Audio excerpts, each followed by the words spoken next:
everyone, I am Sukriti Gagrani from Supergrads by Top Rankers. आज मैं grade 12 के student से एक इंपॉर्टेंट क्वेश्चन पे डिस्कशन करने आई हूँ, दैट इज सीयू सेट का डिफिकल्टी लेवल क्या होने वाला है। C U set that is central universities common entrance test. जैसा कि हम सबको पता है कि काफी सारे नोटिफिकेशंस एंड मोडालिटीज अभी पेंडिंग है, still there is one question which we should think about कि सीयू सेट का डिफिकल्टी लेवल क्या होगा।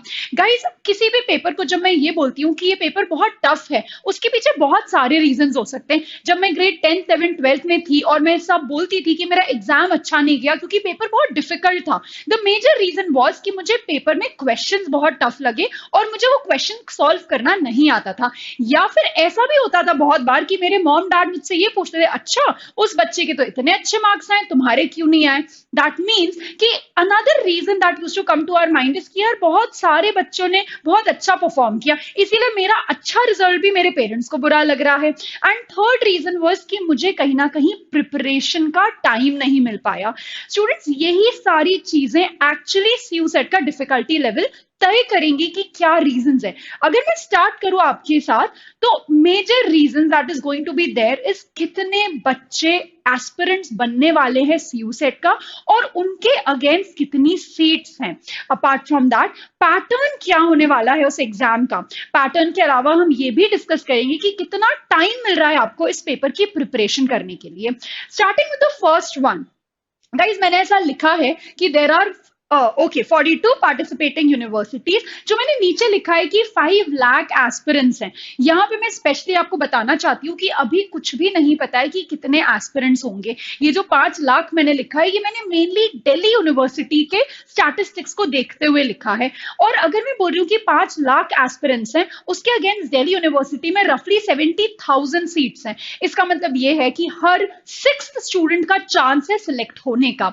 अगर मैं कॉम्पिटिशन के रिस्पेक्ट में बात करूं तो उतना ज्यादा कंपटीशन में नहीं बोलूंगी, बट गाइस हम इस बात को लेके एक शॉर्ट स्टेटमेंट नहीं दे सकते कि कंपटीशन नहीं होगा, क्योंकि अभी कुछ नहीं पता है कि कितने बच्चे इस एग्जाम को लिखने वाले हैं। हो सकता है कि there are more than 15 lakh students, क्योंकि अगर 12th स्टैंडर्ड के बच्चे की मैं बात करूं और मैं पूरे इंडिया का डेटा निकालूं और उसमें से मैं कंसिडर करूं कि 50% बच्चे ये एग्जाम दे रहे हैं, तब भी it is going to be somewhere around 12 to 13 lakh students.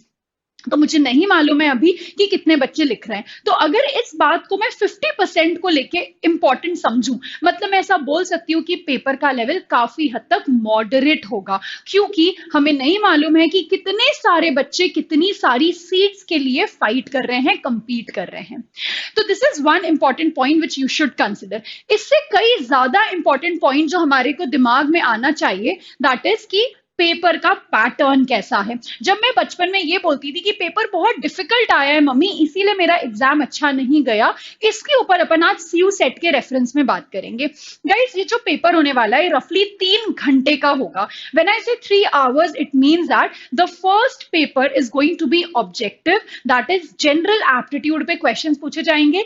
1 घंटे का होगा। आपको उसके बाद कोई टाइम नहीं दिया जाएगा सेक्शन बी अटेम्प्ट करने के लिए। 2 घंटे का पेपर होगा सेक्शन बी का।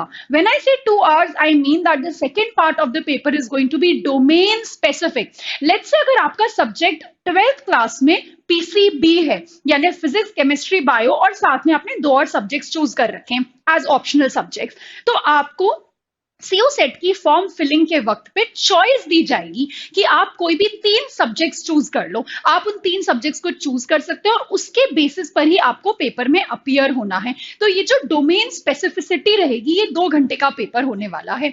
सो हमको यहाँ पे समझना होगा कि जो पैटर्न ऑफ द पेपर है, उसमें पार्ट ए जो है, सेक्शन ए जो है, वो पूरे 20 लाख बच्चे या 15 लाख बच्चे जितने भी मेरे एस्पिरेंट्स होने वाले हैं वो सब लिखने वाले हैं। तो डेफिनेटली मेरा जो डिसाइडिंग क्राइटेरिया है वो सेक्शन ए होगा। अगर मैं सेक्शन बी की बात करूं तो वहां पे कंपटीशन थोड़ा सा नैरो डाउन हो जाएगा। रीजन बीइंग, सारे बच्चे तो मेरे कॉमर्स के नहीं है या सारे बच्चे तो मेरे पीसीबी पीसीएम वाले नहीं है। There are so many field, so many streams that are available, right. तो वहां पे मैं कह सकती हूँ कि मेरा कंपटीशन रिलेटिवली कम हो गया है। तो मेरा deciding factor could be aptitude, जो मेरा सेक्शन ए है। अगर मैं बात करूं इसकी प्रिपरेशन की, स्टूडेंट्स नो मैटर आप अभी कौन से पॉइंट ऑफ टाइम पे खड़े हो सकता है कि आपने 12th के बाद ड्रॉप लिया हो सकता है आप अपने 12th में ही अभी बोर्ड एग्जाम्स का वेट कर रहे हो। There is so much of information going around जो बहुत क्लैरिटी से आपको नहीं पता है। प्लीज अंडरस्टैंड, प्रिपरेशन का सही टाइम कोई नहीं होता है। आप अभी जहां पे भी हो वहां पे you can start preparing. It is more like कि मेरे पास जितना टाइम होगा मैं उतना प्रिपेयर कर पाऊंगी, मैं उतना ज्यादा मॉक टेस्ट सॉल्व कर पाऊंगी, उतना ज्यादा प्रैक्टिस कर पाऊंगी। सो यहाँ I can say it's more like more the merrier, जितना ज्यादा टाइम रहेगा मैं उतना ज्यादा प्रिपरेशन कर पाऊंगी। तो please understand, no matter what class what time you are in, you have to start preparing. By class I mean कि आप 12th में हो सकते हो, आप अपने बोर्ड एग्जाम्स का वेट कर रहे होगे या आपने ड्रॉप लिया होगा। Start your preparation right away, क्योंकि सीयू सेट एक ऐसा एग्जाम है जो कि आपको टॉप नॉच यूनिवर्सिटीज के कॉलेजेस में एडमिशन दिलवा सकता है। अब अगर मैं बात करूं एक इंपॉर्टेंट चीज की कि कितना डिफिकल्ट रहने वाला है, इस वाले पॉइंट पे अगर मुझे डिस्कशन करना है इस 2 सेक्शंस को लेके।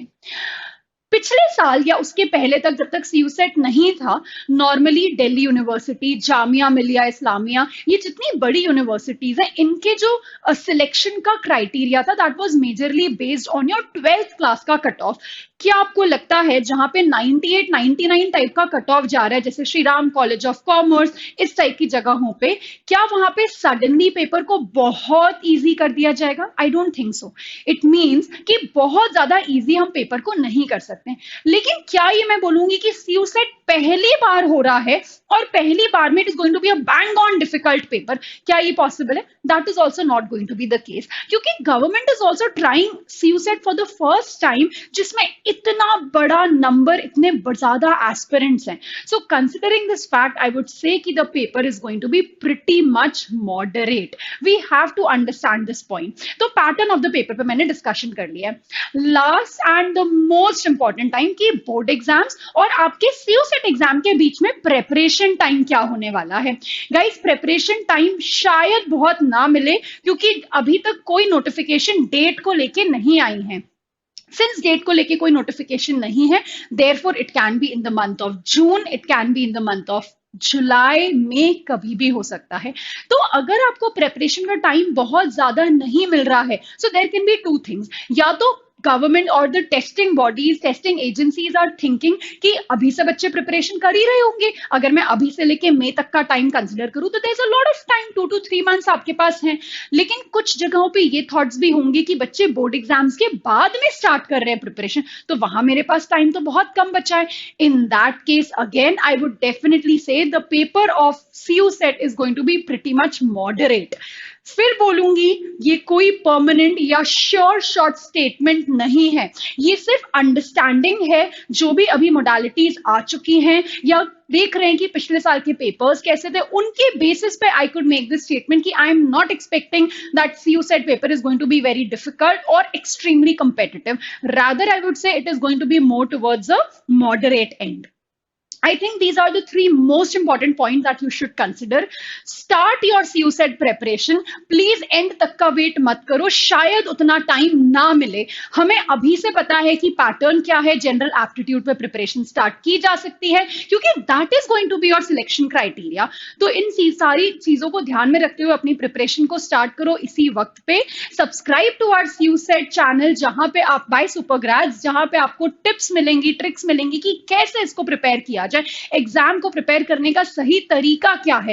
Each and everything you will get to know. Subscribe करो इस चैनल को, बेल आइकन पे क्लिक करो, ताकि कोई भी ऐसा नोटिफिकेशन आता है you should be the first one to get to know about it. So for any such details, या आपको ऐसा लगता है कि मैम ये क्वेश्चन आप अगर क्लियर कर दोगे तो मेरी प्रेपरेशन काफी स्ट्रैटेजाइज हो जाएगी, ऑर्गेनाइज हो जाएगी, just write it in the comment box. I will help you out. We as a team is going to help you out at Supergrades by top rankers.